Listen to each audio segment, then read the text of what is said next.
welcome to NAPOD, where we provide NA speaker meetings and workshops in a podcast.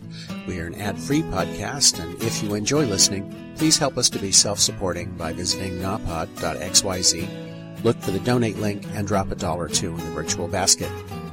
If you're also in AA or have friends that are, please tell them about our other podcast, Sobercast. Sobercast features AA speakers and workshops in the same format as NAPOD. We upload a new speaker every day, and it's easy to subscribe by searching for Sobercast, that's 2 words, on any podcast player app, or go to Sobercast.com. Enjoy the podcast, and thanks for listening.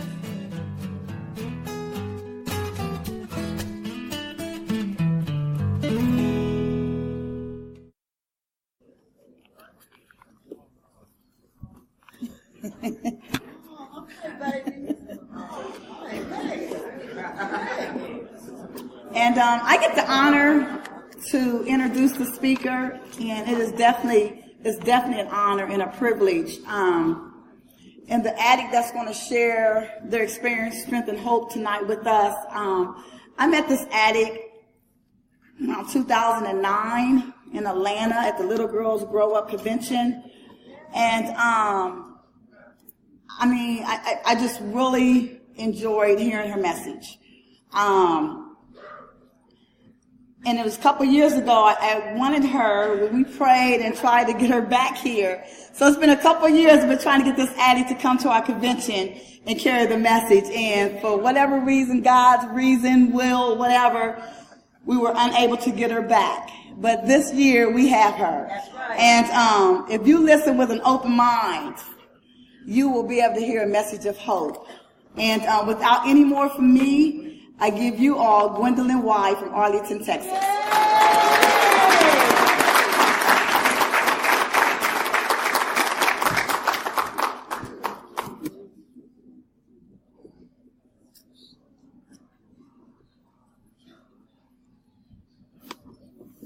Hey family, my name is Gwendolyn Y. and I'm an addict.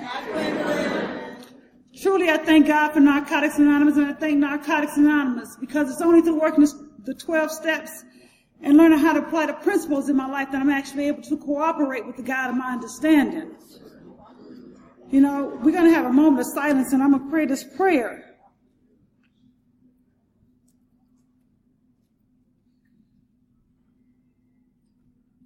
God, instill in us a sense of your purpose.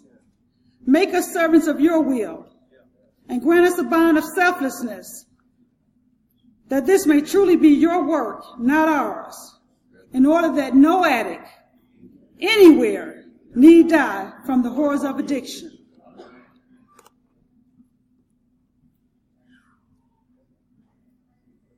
You know, I want to thank God because without Narcotics Anonymous, I'm sure I would be dead. You know, I grew up, I'm going to share my experience, strength, and hope with you. I grew up in Michigan, in a little city called Inkster. Yeah. But when I got old enough, I moved to Detroit. And my addiction for me took off, like they say, we're addicts long before we ever pick up the first drug. And I can remember at 12 years old,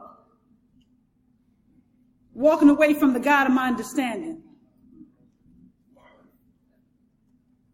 And when I walked away, I said, I'm going to do me. And I have an older brother, older sister, and a younger sister. So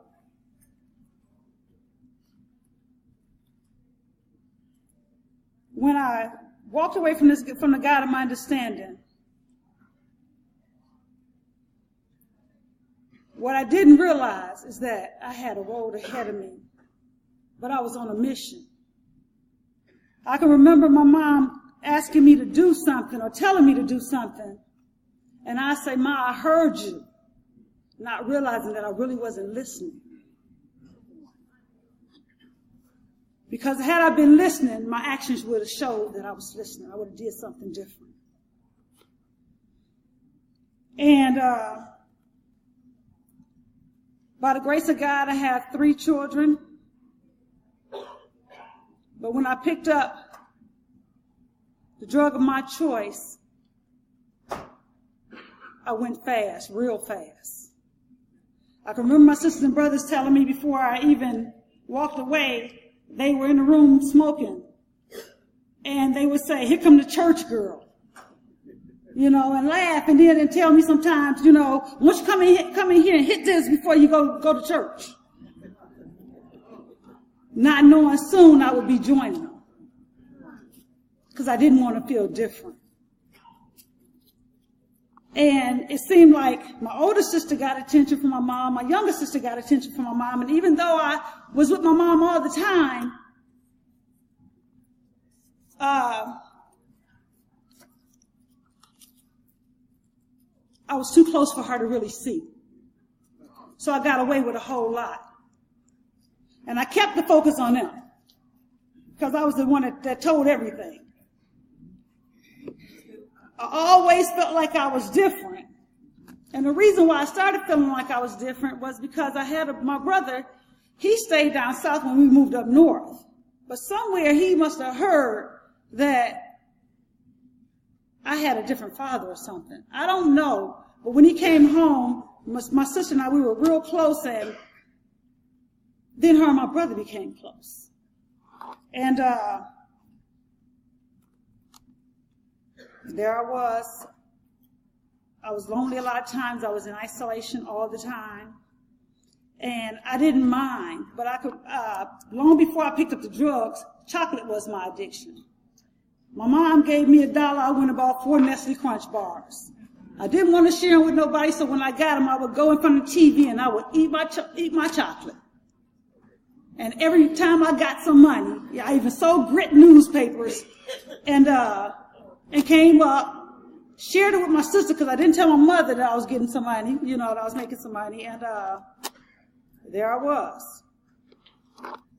But after having my first 2 children, I got married, and I knew that I had a problem, but it was only after about 6 years of being in active addiction I knew that I had a problem. And I was spending my money, the welfare money, and I was spending his money. And wasn't supposed to be on welfare. And I wanted my marriage, I wanted my children, so I went to share house. And they would be telling me, assume a posture. I didn't know what they was talking about, assume no posture, but I can hear now, I know today they was telling me to be quiet and listen. I got to the point where they wanted to dress me up like Mama Mabel. I had to wear all different kind of clothes, all different colors. And I couldn't understand, but what they wanted me to look at was my insides and not my out. But not realizing I already had low self-esteem. I already had no self-worth. I went on, but I realized that I don't down treatment centers because they taught me how to go to bed on time, how to wake up on time, how to take medication like you're supposed to take medication. I even got in a line to take medication to go to sleep because they had so many people in that line, and they was talking about some happy pill. I got in that line, started feeling funny. I said, oh no, I can't do this one because it felt like I wanted to use. So I stopped getting in that line. I told them, no, I don't need that. And I can remember having a pass. I took this pass, and we was on a buddy pass. I took this girl with me, and I went to the police station to make amends, to let them know that I was finally getting some help. I knew I had a warrant out for my arrest, but I didn't think they was going to arrest me because I was getting some help. So I went in there to tell them people that I was in a program, and they locked me up. So don't make amends before it's time. Follow your sponsor's suggestions. When amends is meant to be made, then when it's time for amends, it's time. And so I told her to call one of my tricks, and she called them, and they got me out. And it so happened we made it back to the recovery house before it was time for us to get back. I just told her, don't tell nobody. After about 13 days of being there, a lady told me, she said, a guy must have walked by and flipped my collar down, and I hadn't paid no attention. She said, Gwendolyn, you just let him walk by you and dry F you. And I'm like, what? I said, well, this place ain't for me. It's time for me to go. I said, I don't need this. So I went home, but I had made a meeting while I was there. I went home and I told my husband, I said, all I need to do is make them meetings. He said, make meetings? I said, yeah. He said, all we need to do is pray. But I'm going to tell you that prayer works. Prayer changes things. But in order for it to work, you got to have some willingness for it to work. So I didn't know nothing about the disease of addiction because I never went back to a meeting at that time. And of course, I started using again. I ain't going to say I relapsed, because if I relapsed, I had to have something to relapse from. I hadn't started working no program or living by no principle, so I didn't relapse. I just started using again. So, so I used again, and I couldn't stop using. And soon, CPS came in my life. They took my children. With them taking my children, I still couldn't stop. I found moments that I stopped, but I was looking at the stopping and not to use it, so it only lasts for a period of time. Then at that time, when the lady said I had let the guy dry off me, I hadn't made it to the stroll. But all those things that I call yets, mean you're eligible too. I made it there.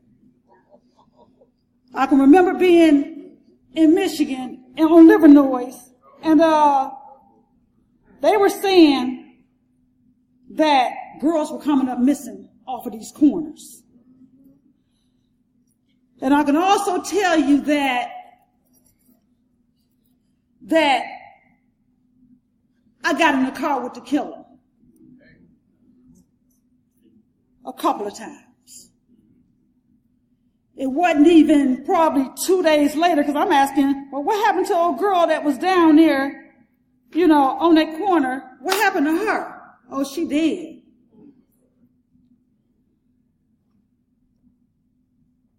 The guy pulled over. He started smoking. Oh, I always had a thing. I'm not doing nothing because you ain't about to tweak on me, geek on me, and cut me up with that, cut up whatever, stem you had or whatever, right? So, when I didn't do nothing, the guy took a blast. He took off, going about 100 miles an hour around every corner. I don't know where he was going to take me to. And I said, excuse me. I was nervous as hell. And I said, excuse me. I said, do you mind stopping to get me some cigarettes? He said, B, I got cigarettes. He said, oh, you want them smart ones, huh? I said, no, I don't smoke those, though. I smoke Newports. He didn't stop. But he came to a corner where a car was coming. I jumped out, and he tried to hit me. I ran to the dope house to get one. I was nervous. I was scared. But I made it back home that night. But that didn't stop me. About a week or two later, I jumped in the car again. This time I jumped in the car. This guy pulled in the alley. I went to get out. It wasn't no opening to open the door. It wasn't no latch on the door. And I looked at him. I said, excuse me. I said, you don't have to do this, because he had a knife. He had pulled a knife out. I I said, you don't have to do this. So I asked him, he said, well, bitch, you charge too much. And I said, well, when do you get paid? He said, well, I get paid tomorrow. I said, well, that's no problem. Then come see me tomorrow. I said, because you don't have to go out like this. He got out, opened up the car door, and let me out. If I tell you I'm here only by God's grace and mercy, I'm here only by God's grace and mercy. I don't know, but he knows. And he knew that one day he had a purpose for me. Even though I was confused and I was lost, that didn't stop me. My kids were in CPS. I couldn't stay clean long enough to go to court to get them back. So I can remember them when they went to CPS, I came up missing. My husband wasn't the one who called CPS. It was either my sister or my mom. They still won't tell the truth to this day, but it's okay. But my mom and those finally called me. Well, they didn't call me. I think I called somebody. And they told me where my kids were. And they said they were in foster care. And I didn't know where foster care was. I didn't know what to do about any of that stuff. Had no idea. So I went over to my aunt's house. They brought the children to see me. But had they told me that they had my children, I would have said, would you help me? They didn't tell me that. What they did is let me see my children, and they dropped me back off. And when they dropped me back off, I had so much shame and guilt going on that it kept me running.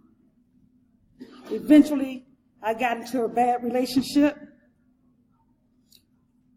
And all I knew is that I needed to get away from Michigan. And I moved to Atlanta. I got to Atlanta. I didn't know that the addict that I was carrying was still with me. Oh, you know, I thank God that I know today that I suffer from the disease of addiction and not a moral dilemma. I knew it was one in every family, and I thought I was that. I knew I was that one, and I thought I was going to die being an addict. Got to Atlanta. The fight started, and I had a whole lot of mouth. I didn't know if I'd just be quiet and walk away and not tell you that I'm leaving, that I probably could get away. But I kept voicing it, I'm leaving you. And eventually, he fought me enough that I went back to Michigan. But this time when I went back to Michigan, I had met a guy when I was in Atlanta. I had gotten pregnant, went back to Michigan, had my child. And I was told that this guy was being expedited back to Michigan, but I'd be damned if I'd be in any relationship with him. I was scared as hell. And I can remember going to Greyhound bus. I don't even think I had enough, barely enough, trying to get a ticket. But I had used so many days in a row, I was sitting there, and I looked over at this guy. I said, excuse me, would you call 911? I felt myself going. I was about to pass out, and I had a baby with me. And the ambulance came. I got into the ambulance, and all I can remember is the lady saying to me, she said, ma'am, if you take your baby with you, they're going to take her. So I didn't want that to happen. She said, I'm going to take your baby with me. And I said, okay. She gave me her phone number. I was in the hospital for 3 days. If not 5. But she called me every day telling me how my baby was doing. She took the money I had in my hand and she took care of my baby, and I didn't have a problem with it. So when I got out the hospital, she brought my baby to me. Once again, I had no place to go, and I didn't tell her that. I took my baby, I kept getting high. Eventually, I got enough money to leave. And that's when I went to Atlanta. I went back to Atlanta. And when I went back to Atlanta, about 3 days after I got there, they took my baby girl. So I had 2 kids in Michigan in CPS. that was probably with my family, and I had the little girl in Atlanta. And I used until I got sick and tired of using. And I told the guy I was running with, because all we was doing was hooking and crooking, hustling, running into the malls. You know, we had came up, made this type of bag that went past sensors, and I thought we were all right. And I just thank God that I never got caught. But I got tired. I grew tired. And I asked him, I said, you know those places where them people be going and they be talking about, you know, they be getting their stuff together. He said, I know what you're talking about. I said, well, where is one at? You know, I didn't know it was, what I just knew it was a place where y'all was talking. You know, and y'all could help me.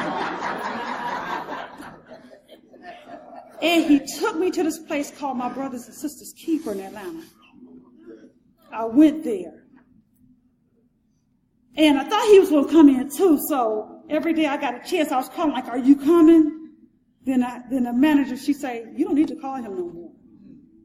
He's a wet face. And of course I was calling because I needed more clothes, more new clothes, right? Because every time we were hook and crook, we had new clothes. And he didn't come in, but I sat there long enough, and that was in 1999. And I made it back to Narcotics Anonymous. Because there they were having meetings. They called them feelings groups. We had feelings group. But at the time when they took my daughter, I thought they kept the kids at CPS, at the building. I didn't know they go into foster care. You know.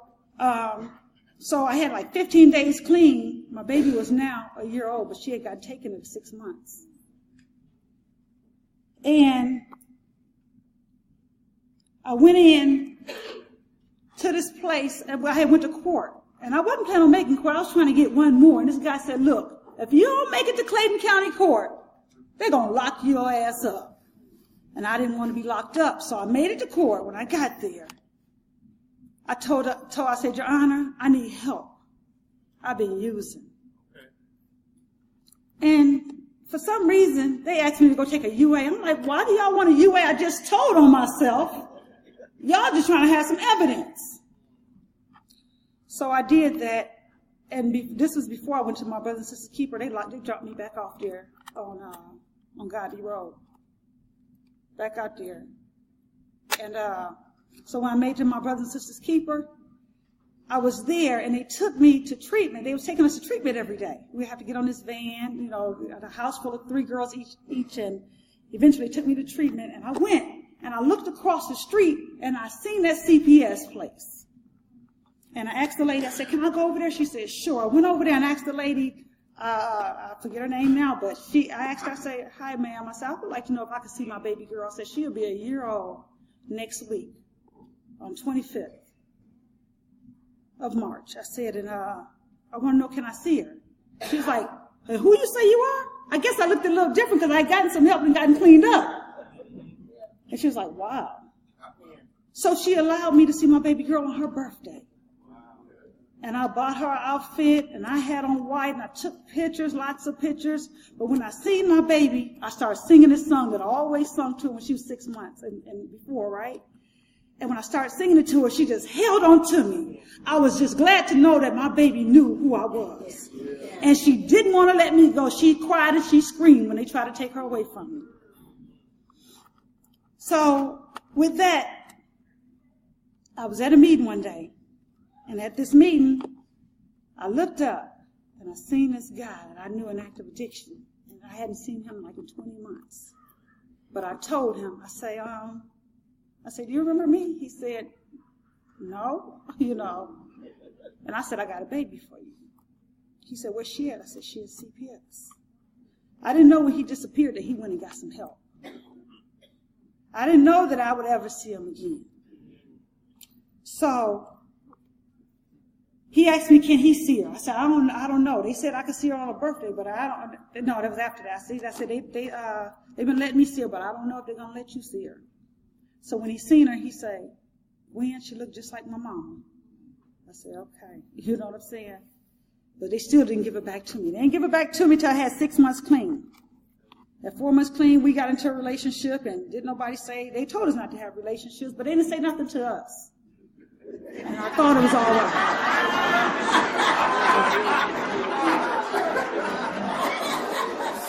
So,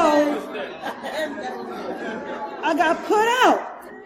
I got put out of my sister's keeper because I was in the meeting sharing, and I thought that y'all was just learning about God, and I already knew about God.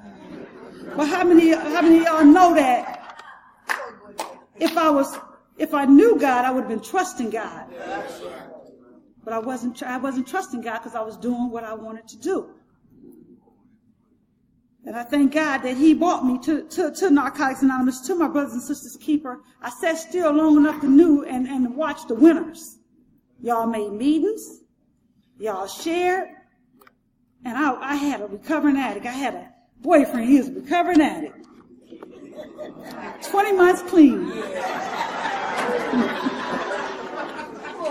And he was sharing every meeting. And I thought it was going to rub off on me. So when I got put out, I got my own place. He already had his own place, but after about 4 months, I moved in with him. My daughter came home. Then my daughter, who was at the time, she was 5 years old, her dad brought her down there with me too. So I had 2 daughters, and my son was still in the system in Michigan. I said, well, maybe I could try to get my son back. But I'm telling you, I lost all rights to him. And I made a trip to Michigan, and I decided to call the commissioner of the state of Michigan because I had asked enough questions. And I went, my mom, my dad, my 2 girls, myself, and my boyfriend at the time. And we went to see the commissioner. And do y'all know the commissioner granted me rights? He did what's called an out-of-state compact, interstate compact. And he granted me the rights to my son. My son was due to come to me. I had 2.5 years clean. He was due to come to me on the 9th of September. And my dad brought him down, but I already had started using. And what I realized that every time my son was coming back, I would start using. Anything that had to do with him. Because he's the one that went through active addiction with me. He was the one that, I'd be getting high, he running around the house on, what you gonna do when they come for you, bad boys, what you gonna do? And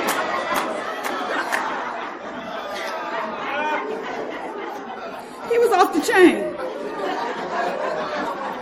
And I would turn on Barney because I wanted him to watch Barney. But he still didn't stop that, what you gonna do? And it was times I left my son in the house by himself because I knew that my husband would be coming home for him. But I didn't know sometimes I locked my husband out and my son was in there. My husband had to break in the house to get in there to my son.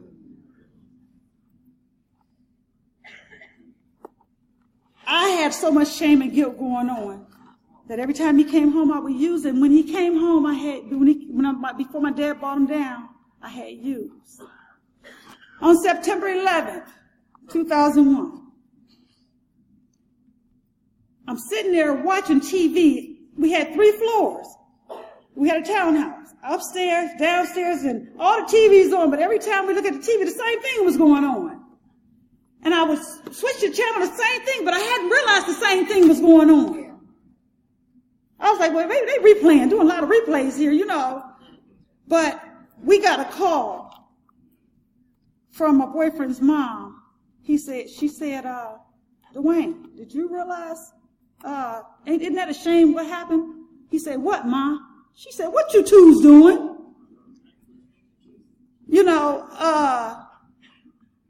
We didn't know. that the Twin Towers had been blown up. But I tell you, I had a job paying $60,000 a year. I started using on Friday. I couldn't go back to work on Monday. When we started using on that Friday, we told ourselves on that Sunday at our home group we were going to surrender. And on that Sunday, we usually have like a discussion leader and a chairperson. Well, I was the discussion leader that Sunday. And I told myself, and when I shared, I said, I used mentally.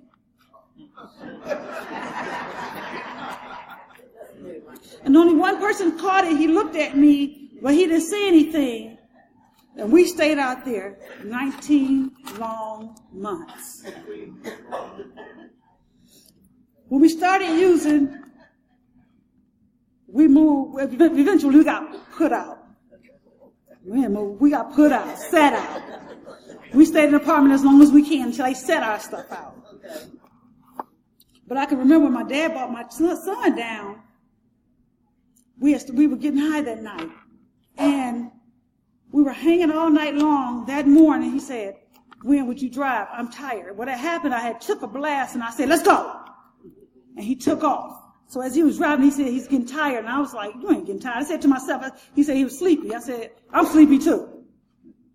So I was acting like I was sleeping, and I think I did fall asleep for a second, but all I can remember is him running into the back of a sheriff's car. The SUV tipped over about 5 times.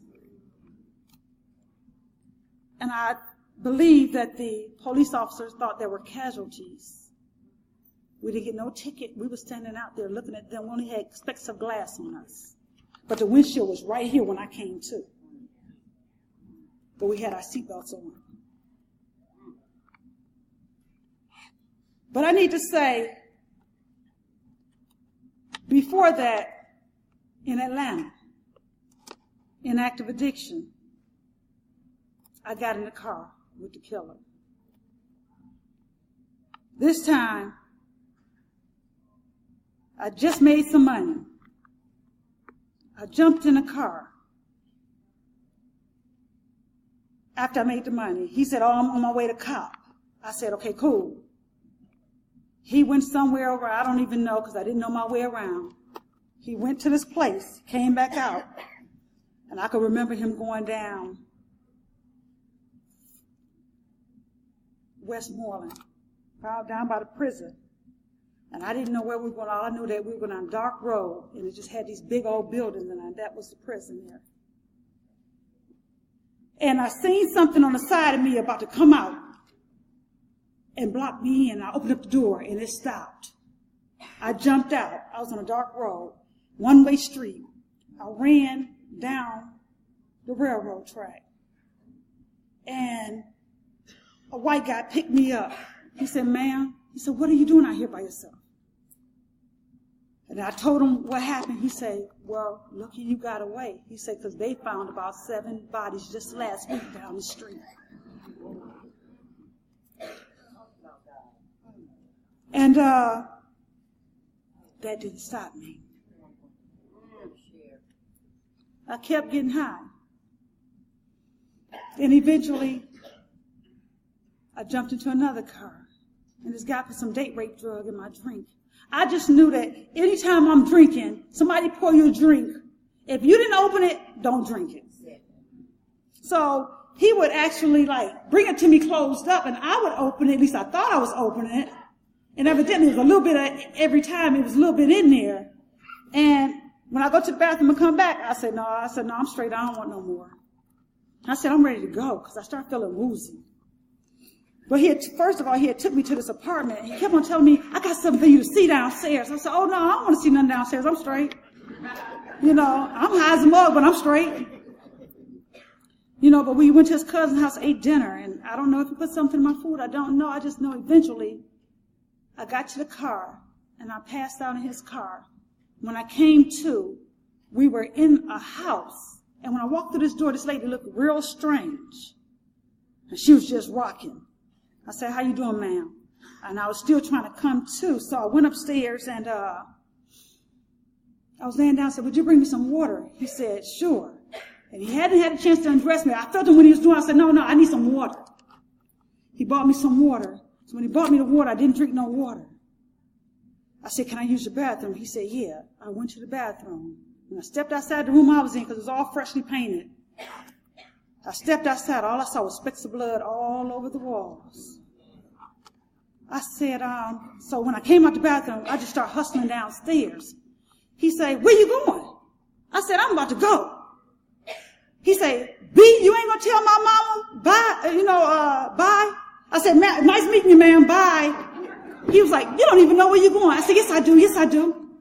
So I told myself in active addiction, when you don't know which way to go, just go right. I told myself that. So I left out his apartment. I went right, and I seen the security guard. I told him what had happened. I didn't have no money, and he gave me the money to get back on the bus, and I made it back to College Park. In the meantime, all this moving that we had done after we got put out the apartment, we got an apartment. CPS knocked at my door. When they knocked at my door this time, I answered the door. And I said, hi. She said, hi. Is Gwendolyn here? I said, no, she's not. May I, give her a message? She said, well, do you know where she's at? I said, she's at work. But I seen a CPS badge around her neck. I didn't wait for her to come back. I packed up everything I could pack up, put it in the car. I told my kids, I changed all their names. Your name Rufus, your name Riata, your name Rita. You know what I'm saying? And my name is. Not realizing that I was digging a deeper hole for myself, but after a little while, my kids never went hungry. I would call the hotels, and I'm not saying this for somebody to do, I would tell them I'm calling from United Way, and we have a family in town that needs some food, that needs some help. And they would feed us. I would go to restaurants and say I have my children with me, I'm from out of town, and they would feed us. But after staying out there, we finally left Atlanta and we stayed in active addiction for 19 long months. Did a very geographical change to Texas. Disease still follows. And I had my children with me, but it wasn't probably 6 weeks I had been in Texas. CPS took my children. They told me I wasn't supposed to take my son from Atlanta. I had kidnapped my child. So they took him back to Michigan. Before I left Atlanta, I already had let my middle girl go back with her dad. And the baby girl, she was just hanging with us. But before they did that, I was I was caught up in such a way that I couldn't pull it together. Every time I would want to get myself together, he would still be using, and I just wanted one more. I couldn't stop. We used. And the kids eventually, like I say, went to CPS. I let my child go to stay with this girl, to go over to play with her son. And that's the girl that called CPS on me. And every time I go back to look for my son, this was a Friday. All I can remember is somebody running down the street because I was on the straw, and he said something about my child and the police. I ran to the phone, called this lady, and she said, oh, your child is over my friend's house. It's over my dad's house watching movies with my children. So I said, okay, when he get in, have him to call me. Before I know it, the next day, I called again the next morning. She said, oh no, they're going to the gas station to make money like they usually do, pumping gas for people. I said, okay, have them to call me when they get in. So that night I went over there to get my son, and I had my daughter with me. And I said, where's my son at? She said, he's with your dad. I called my dad. My dad didn't answer the phone that whole weekend. And I knew something was wrong, because when I got over there, every time I would stop over there, she was on the phone. But I got leery and I left. And I can remember crossing the freeway with my little girl. I seen a helicopter. And I said, boo, the helicopter looking for us. And that was just my intuition. But for real, the helicopter was looking for us because they was trying to take my baby from me. I ran across the freeway, and I had watched so many cop movies. If you hide behind a big beam, they're not going to catch you. They're not going to sense your body heat, right? So I hid behind that beam, and the helicopter went back to the other side of the freeway. And I picked my baby girl up, and I started running. I made it to the hotel. I called my dad to ask him, do you have my son? He didn't answer the phone, and went to church the next day, and my son, and after church, I went back to this lady's house. She was like, your son is still with your dad. Okay, fine. Let me tell you, in active addiction, I kept telling myself, if I could just make it back to Narcotics Anonymous, I'm going to be all right. See, what happened before I left Atlanta, I had a dream. When I had this dream, I had a using dream, and I didn't know what to do with the using dream. My boyfriend at the time, he said, well, what you want to do? I said, I want to go to a meeting. And after that meeting, he said, what you want to do now? I said, I want to go to another meeting. But I wasn't sharing. He was sharing. And I said, I want to go to another meeting. By the time I made it home, I didn't feel like using, y'all. I went to the store, got the things that my daughter, that I usually get, something to eat and some ice cream, some chips and ice cream, snacks for Friday night. And I didn't know he was going to bring the drugs home. He brought the drugs home.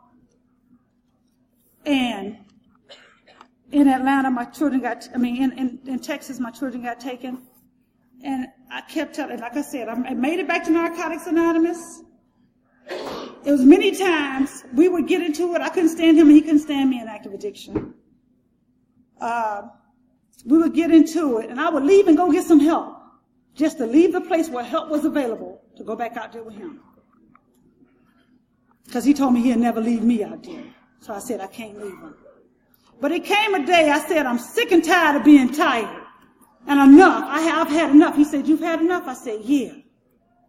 This was May 17th. My children had been in CPS for 6 months at that time. We had been showing up at the visitations that they had for us, and with the same clothes on. And my little daughter was there. She was like, Ma, y'all both falling asleep at the same time. Not knowing what was going on. Yeah. You know, and they told me to go take a UA, but I couldn't take a UA because when I got high, I put my purse somewhere because I thought they was coming. And his wallet was in my purse, and I hid my purse one time too many and didn't know where I hid it at, right?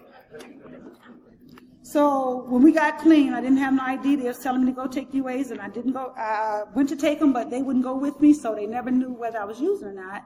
When I did get clean on May 18th, 2003, you know, today I got 9 months, 7 years, and 17 months clean. So when we did get clean, I had 60 days, and I told them, I said, you know what? I said, y'all so busy trying to keep my child, y'all ain't even asked me to go take no UA, to worried about, you know, y'all keeping her for no reason. They told me to go take a hair strand test. I went to take a hair strand test, and of course it goes back 90 days. So I was dirty. And they kept my daughter. And they told me I would never get my daughter back. I told them people, I said, you know what? God did it before me before. He'll do it for me again. So she in CPS. I'm new in recovery. I come up on 6 months clean. At about 4 months clean, the man told me, I love you, but I ain't in love with you. I said, well, boo, you need to move. Yeah. And so he moved out on his own, but the thing about it is, he moved in the same complex. I need to tell you, I met my biological dad since I've been in Dallas, Texas. I tell you, I knew it was something different about me.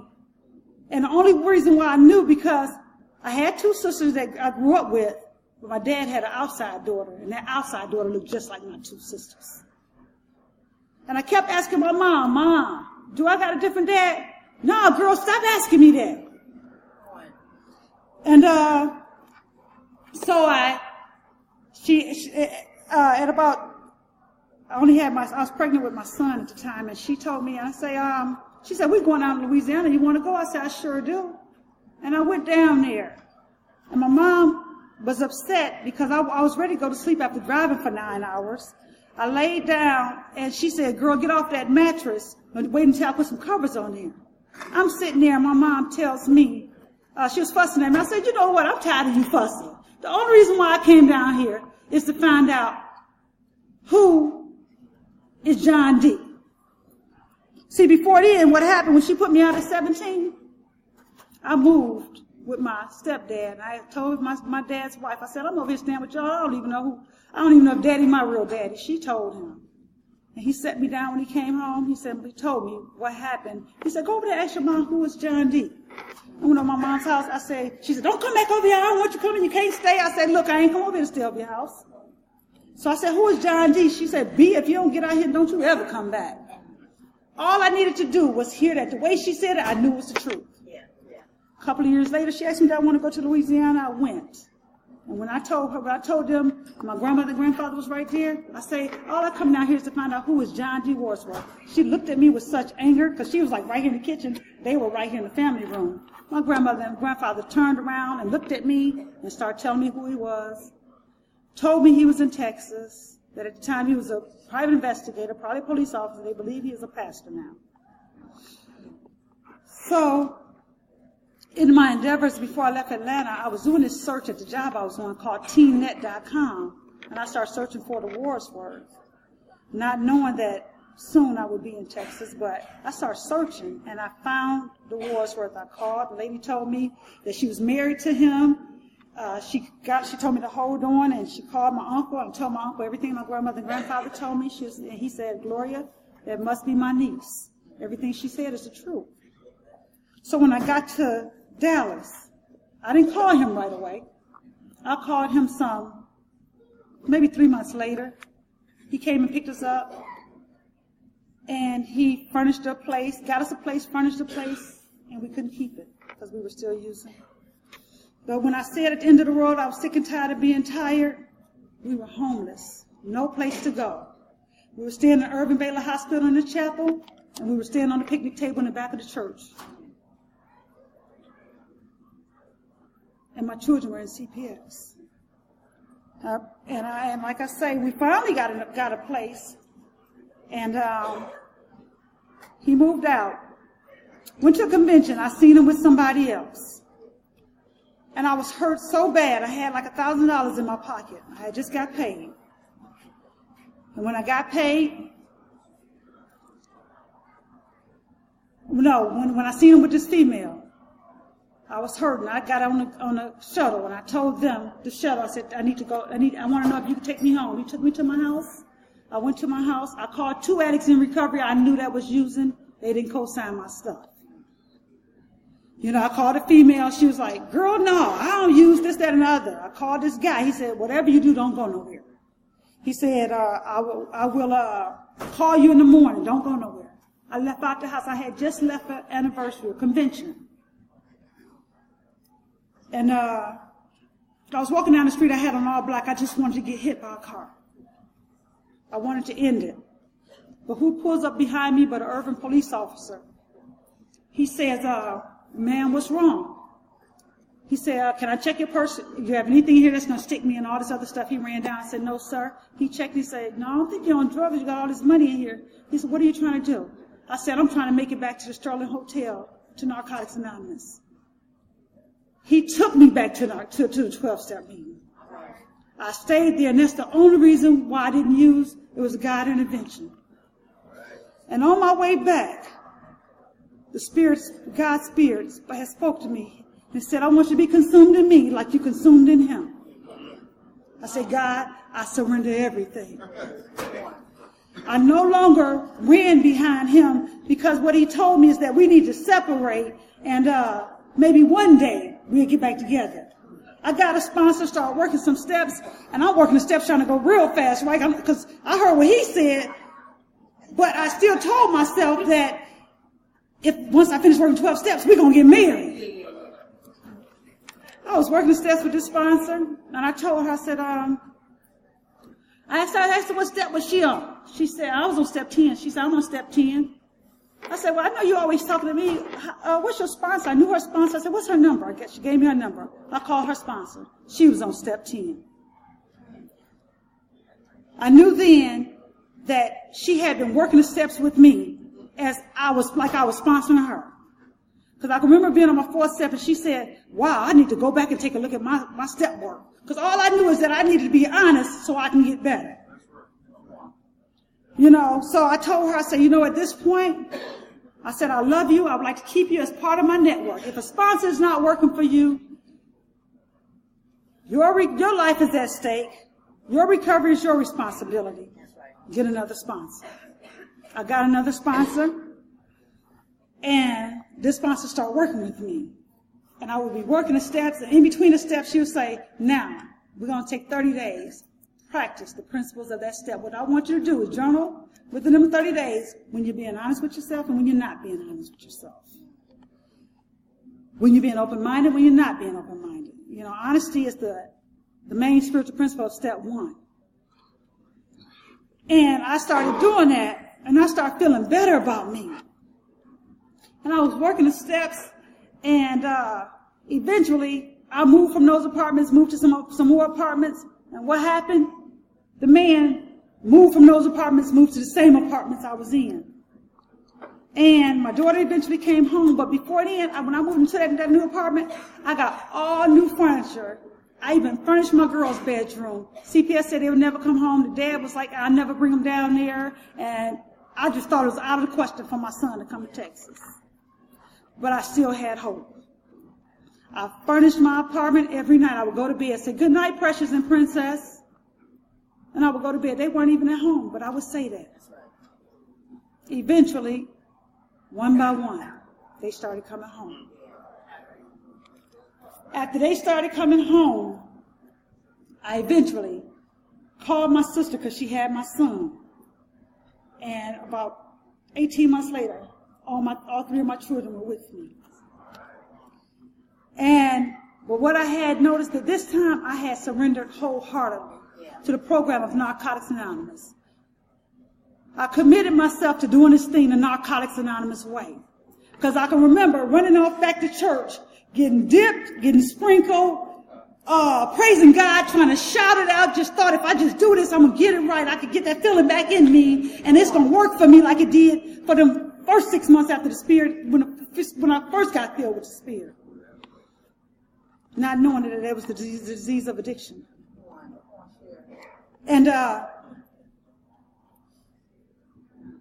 when I surrendered everything, I knew then that I needed to stop trying to act like I was God, stop trying to control things.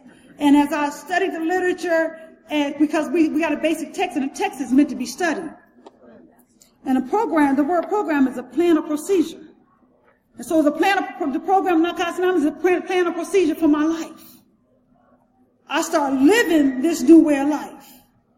I'm saying no matter if I had told myself, no matter if I get the men back or the kids back, it didn't matter. I wanted me for the first time. I wanted to live life on life terms. I wanted to live for me.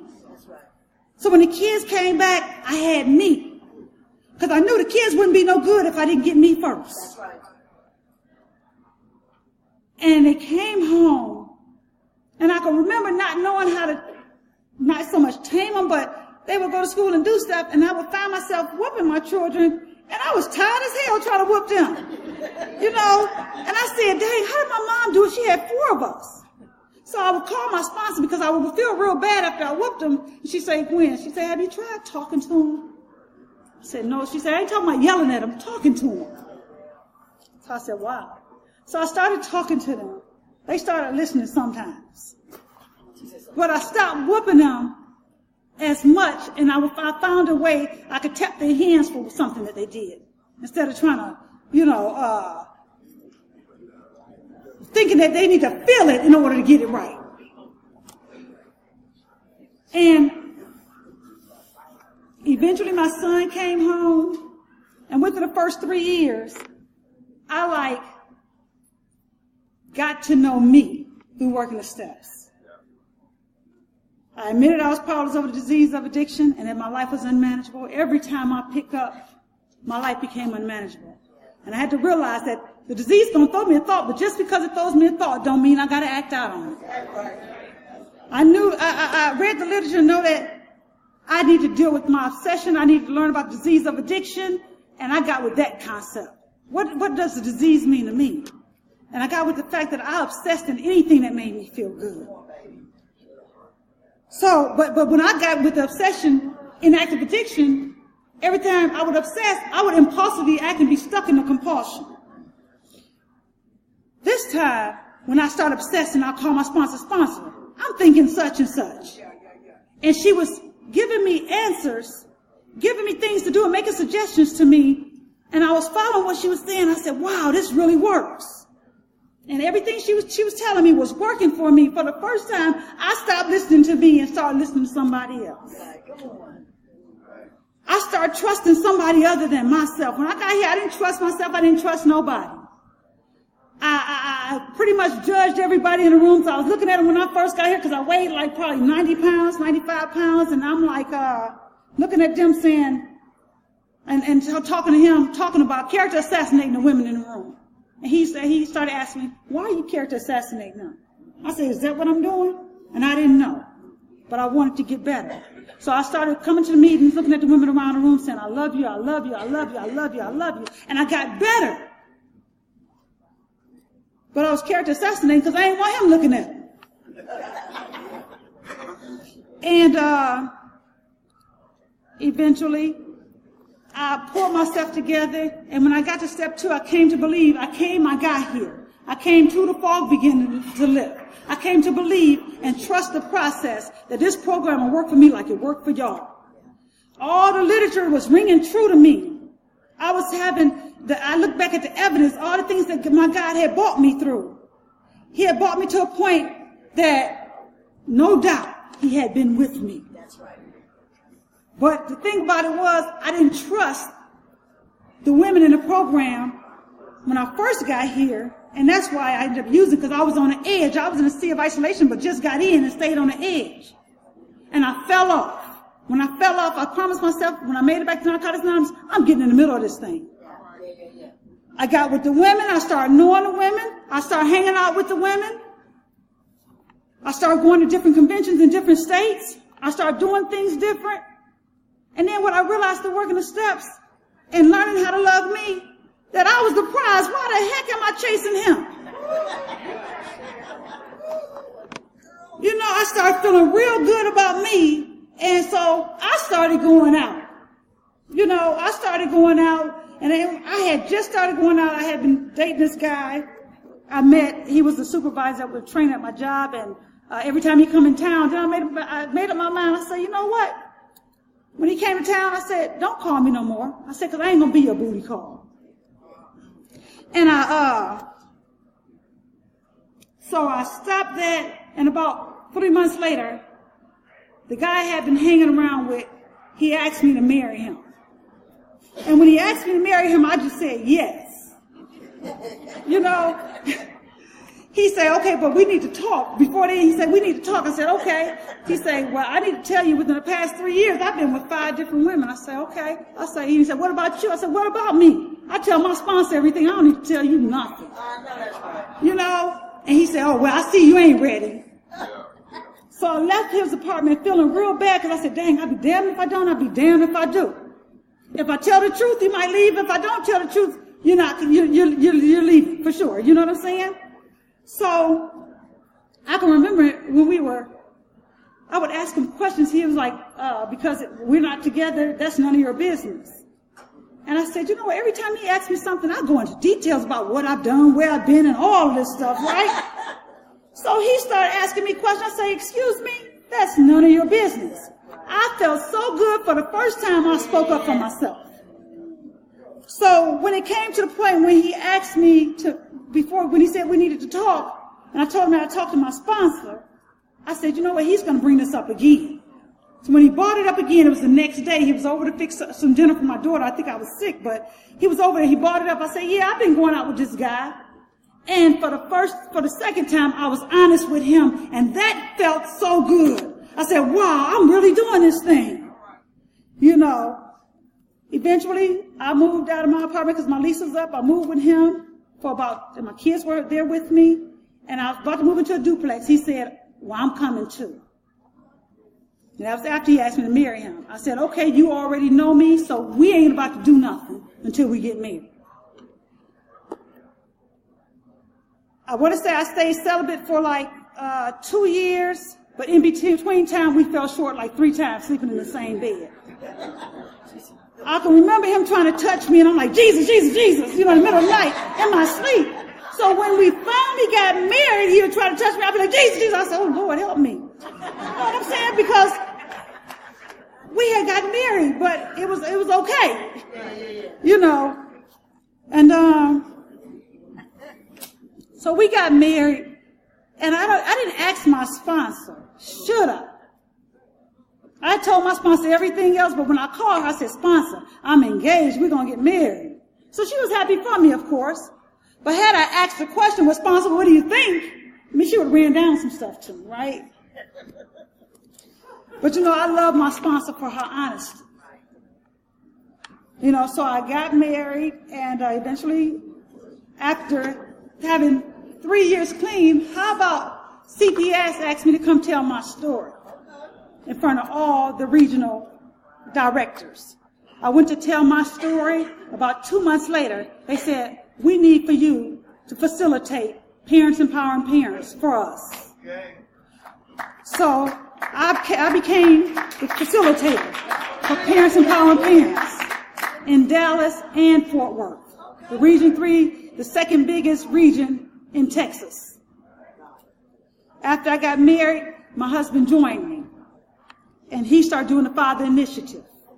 And they started flying us around Texas, sitting in front of judges, because they wanted to hear our story. They wanted to know how could they help. I sat in front of the attorneys. They wanted to know. I was letting them know that I'm not an exception. We do recover. That's right. Because I know they were looking at me like, okay, she got herself together, but that don't mean they all can. But I wanted them to know that we do recover. And as I was working the steps, I surrendered to the God of my understanding. And I started walking what I was talking, started talking what I was walking. And there wasn't no shame in what I was doing in my life. Instead of covering up with God, I started standing up for God. I stopped compromising my beliefs. I turned my will over to the care of God, my will and my life, my thoughts and my actions, my attitude and my behavior. And I started doing something different.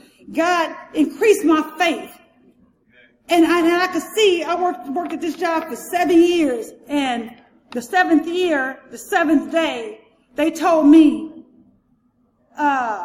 we're going to have to let you go because you told somebody that they were going to get free advertising. I haven't ever said that before, but they had to find a reason to get me out because I was the only one there, the only tenure rep there that had the time I had. And they were trying to get all new people in there so they can lower the pay, lower the commission, and all that stuff.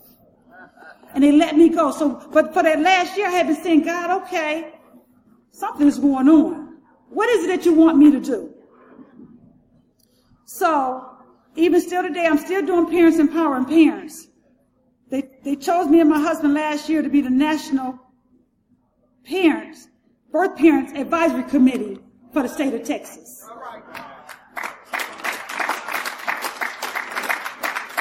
My children are all doing well. My son just left at the age of 22, and he just left Tuesday to go to Spartan University.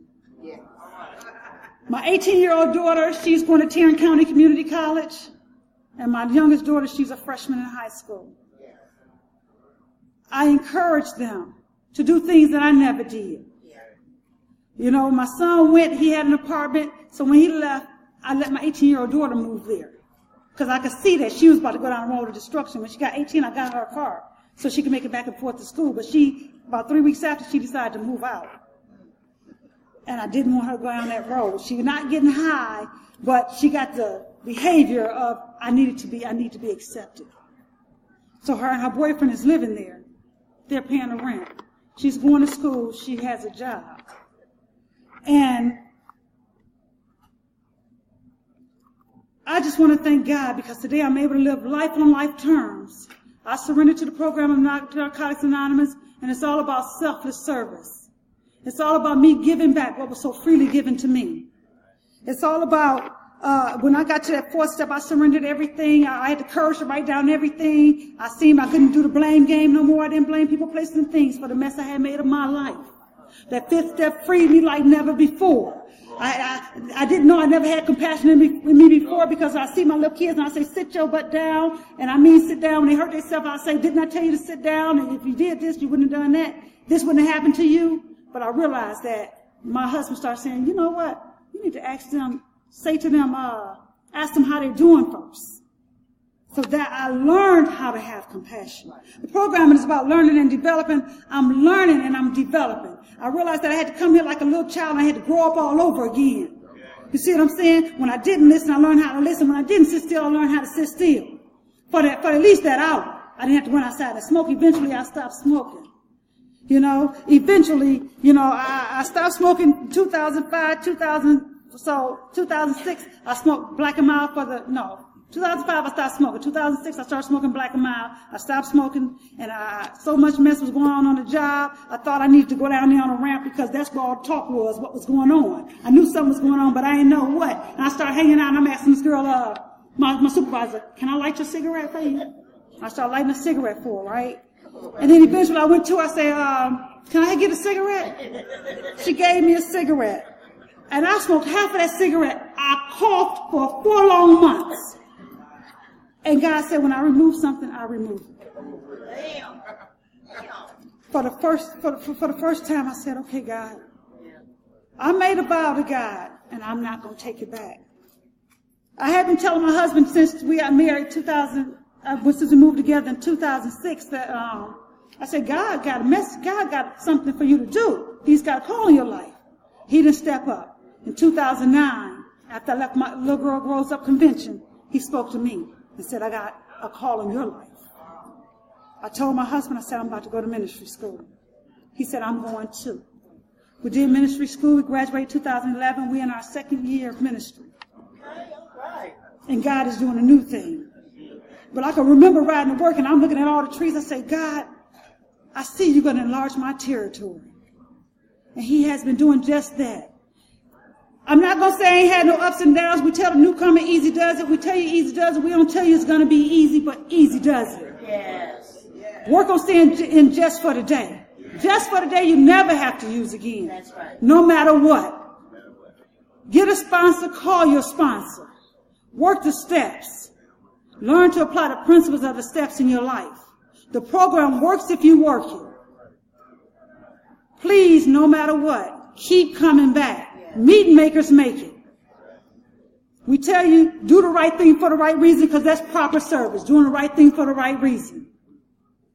I realize that my motives need to be based in love. Whatever I do for somebody, it don't have to be based with a reason behind it. I don't do things because I want something back from you. I do things because God has instilled in me his principles to love you like he loved me. I learned to give back what was so freely given to me.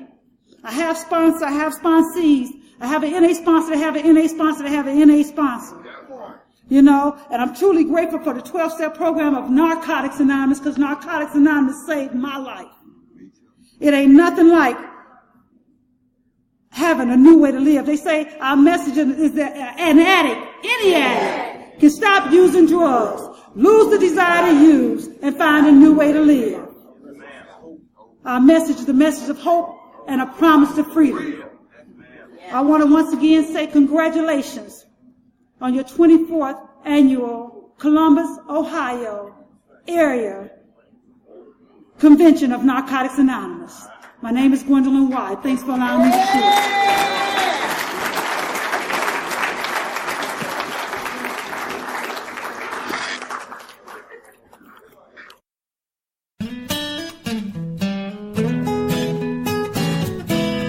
Thank you for listening. I hope you enjoyed the podcast.